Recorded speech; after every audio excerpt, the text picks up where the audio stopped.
On November 14, 1985, inside NBC studios in Burbank, California, late-night television crossed a line no one saw coming. There were no cue cards, no rehearsals, no safety net. What started as a harmless joke between two old friends suddenly unraveled into something raw, unscripted, and unforgettable.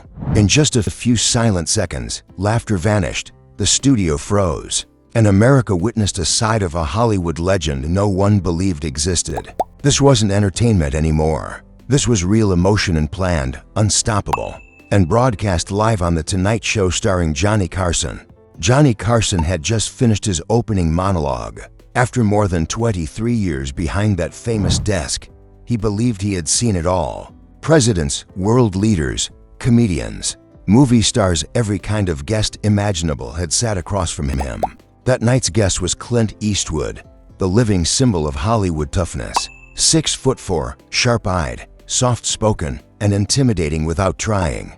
The man with nitrogen monoxide named Dirty Harry, the embodiment of strength and silence.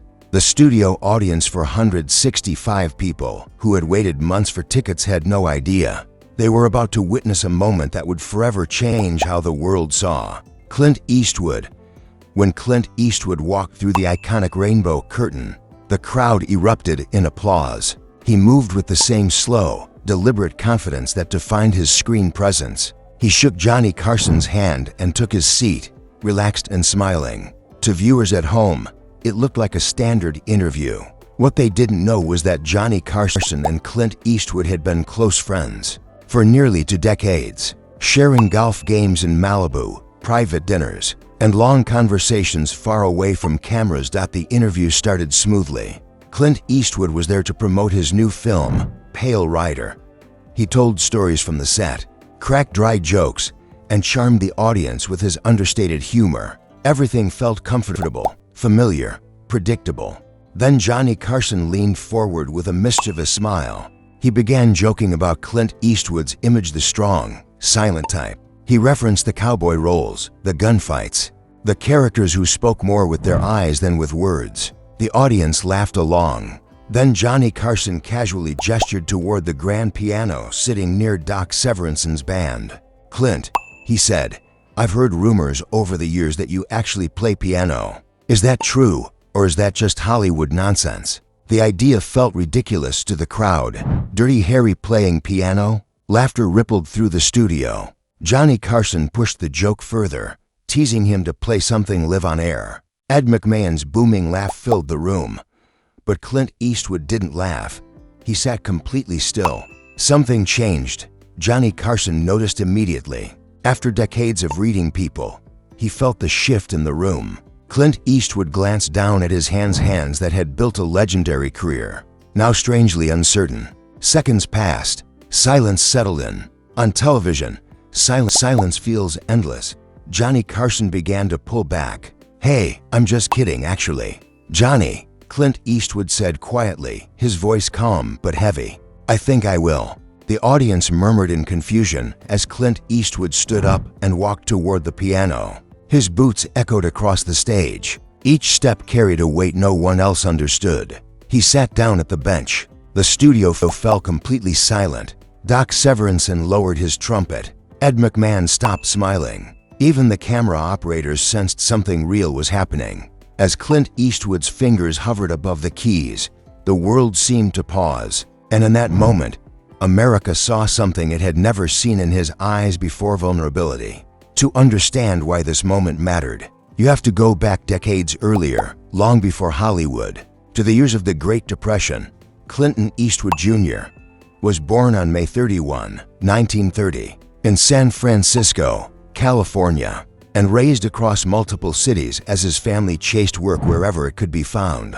His father, Clint Eastwood Sr., worked any job available: steel worker, gas station attendant, bond salesman, doing whatever it took to keep food on the table. Stability was rare, money was scarce, but Clint Eastwood Sr. had one quiet passion: music, specifically the piano. Before life narrowed his choices, he could truly play jazz standards, classical melodies, songs that filled the room with warmth. As responsibilities grew, Music became something he touched only late at night, softly. When he believed no one was listening, young Clint was listening. He would sneak out of bed and sit on the stairs, absorbing the sound of his father, finding peace through music in a world that offered very little of it. Those moments stayed with him. There was never money for lessons, never time, and perhaps the piano represented everything his father had sacrificed. Years later, as Clint Eastwood chased an acting career, rejection followed him everywhere. Through it all, his father never doubted him. He believed in his son completely. One evening in 1965, as Clint Eastwood's career began to rise, father and son sat together watching the sun go down. Clint Eastwood Sr. grew reflective.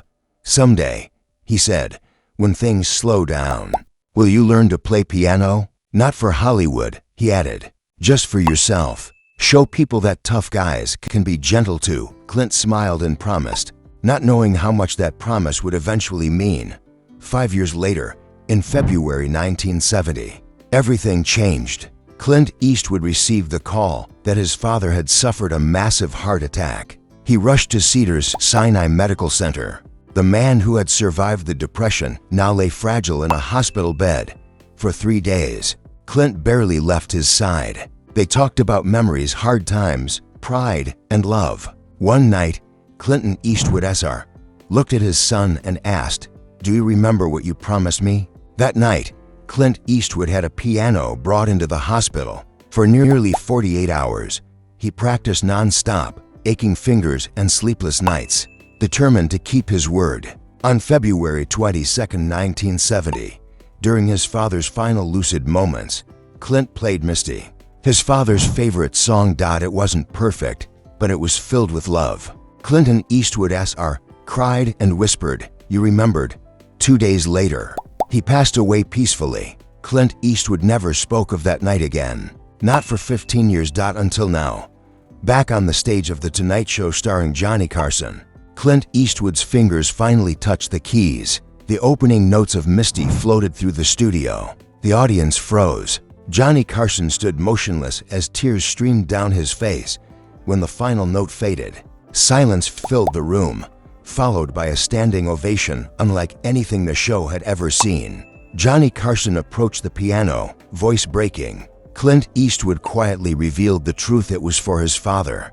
That single moment changed lives far beyond that studio. What began as a joke became a legacy, turning pain into purpose and music into hope for thousands. Clint Eastwood proved that strength isn't always loud, it's sometimes quiet, personal, and deeply human. Thank you for watching this unforgettable story. If it moved you, share it with someone who needs it. Subscribe for more unseen moments. And remember, the deepest love is often carried in silence.